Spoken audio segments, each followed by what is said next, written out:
केंद्रीय कर्मचारियों और पेंशनर्स को जल्द ही खुशखबरी मिल सकती है। लेबर ब्यूरो की ओर से दिसंबर 2025 का AICPI-IW डेटा जारी होने के बाद अनुमान लगाया जा रहा है कि महंगाई भत्ता और महंगाई राहत यानी DA और DR 2% बढ़ाई जा सकती है। हालांकि वास्तव में ये कितना बढ़ेगा ये सरकार की घोषणा के बाद स्पष्ट होगा। कहा जा रहा है कि सरकार अगले महीने यानी मार्च 2026 में ये ऐलान कर सकती है।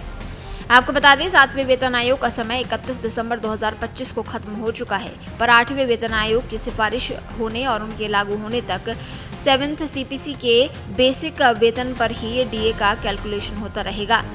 बता दें कि सरकारी कर्मचारियों के बजट पर महंगाई का असर न हो, इसे एडजस्ट करने के लिए उन्हें महंगाई भत्ता दिया जाता है।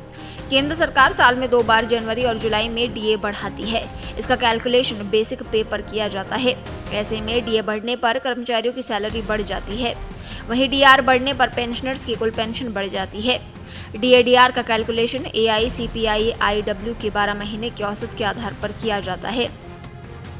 AICPI-IW यानी all India consumer price index industrial workers एक मासिक इंडेक्स होता है जो इंडस्ट्रियल लेबर द्वारा एक तय बास्केट में शामिल वस्तुओं और सेवाओं के खुदरा दामों में समय के साथ होने वाले बदलाव को मापता है। लेबर ब्यूरो हर महीने AICPI-IW का आंकड़ा जारी करता है और यही डेटा लाखों मजदूर और कर्मचारियों के वेतन और DA तय करने के लिए इस्तेमाल किया जाता है। दिसंबर 2025 के लिए AICPI-IW का आंकड़ा 148.2 है। इससे 12 महीने का एवरेज AICPI-IW 145.54 निकलता है। कैलकुलेशन के अनुसार DA 60.33% बनता है, जिसे राउंड फिगर में 60% माना जाएगा। अब मौजूदा DA चूंकि 58% है, ऐसे में 60 में से 58 माइनस करते हैं तो 2% आता है। यही बढ़ोतरी हो सकती है। कहा जा रहा है कि सरकार मार्च में इस बात का ऐलान कर सकती है। कहा तो ये भी जा रहा है कि होली से पहले ही DA बढ़ाने का ऐलान हो सकता है। बता दें कि केंद्र सरकार ने जून 2025 के AICPI-IW आंकड़े के आधार पर DA में 3% की बढ़ोतरी की थी, जिससे DA 55% से बढ़कर 58% हो गया। सरकार ने ये बढ़ोतरी अक्टूबर 2025 में नोटिफाई की थी।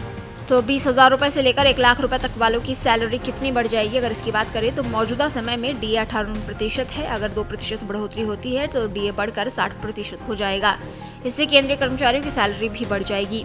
तो आइए अब आपको समझाते हैं DA 58% और 60% पर अलग अलग बेसिक सैलरी के हिसाब से कुल वेतन और मासिक बढ़ोतरी का कैलकुलेशन कितना होता है।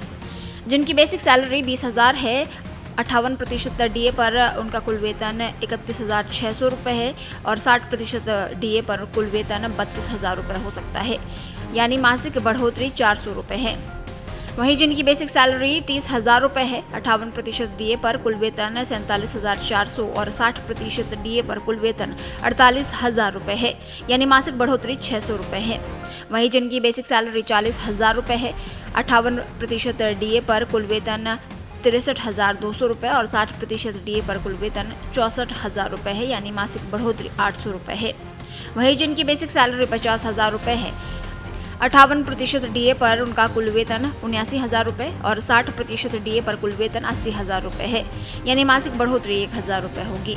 जिनकी बेसिक सैलरी 60,000 रुपये है, 58% DA पर उनका कुल वेतन 94,800 रुपये और 60% DA पर कुल वेतन 96,000 रुपये हो सकता है, यानी मासिक बढ़ोतरी 1,200 रुपये होगी।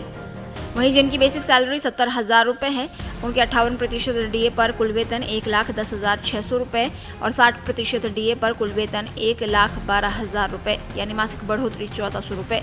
वहीं जिनकी बेसिक सैलरी 80,000 रुपये है, 58% DA पर उनका कुल वेतन 1,26,400 रुपये और 60% DA पर कुल वेतन 1,28,000 रुपये होगा, मासिक बढ़ोतरी 1,600 रुपये। वहीं जिनकी सैलरी 90,000 रुपये है, उनका 58% DA के हिसाब से कुल वेतन 1,42,200 रुपये और 60% के हिसाब से 1,44,000 रुपये बनता है। मासिक बढ़ोतरी ऐसे में 1,800 रुपये हो सकती है। वहीं जिनकी बेसिक सैलरी 1 लाख रुपये है, उनका 58% DA पर कुल वेतन 1,58,000 और 60% DA पर कुल वेतन 1,60,000 रुपये होगा, यानी मासिक बढ़ोतरी 2,000 रुपये हो सकती है। कुल मिलाकर देखा जाए तो केंद्रीय कर्मचारियों की सैलरी में सालाना 4,800 रुपए से 24,000 रुपए तक की बढ़ोतरी हो सकती है। हालांकि 1 लाख रुपए से ज्यादा बेसिक पे वाले कर्मचारियों की सैलरी इससे भी ज्यादा बढ़ सकती है। हालांकि हम एक बार फिर आपको बता दें कि डीए में कितनी बढ़ोतरी होगी, इसको लेकर अभी केवल कयास और अनुमान ही लगाए जा रहे हैं। वास्तविक बढ़ोतरी की जानकारी सरकार की घोषणा के बाद ही पता चल पाएगी। देश दुनिया की ताज़ा खबरें और वीडियोस के लिए अभी डाउनलोड करें पत्रिका ऐप।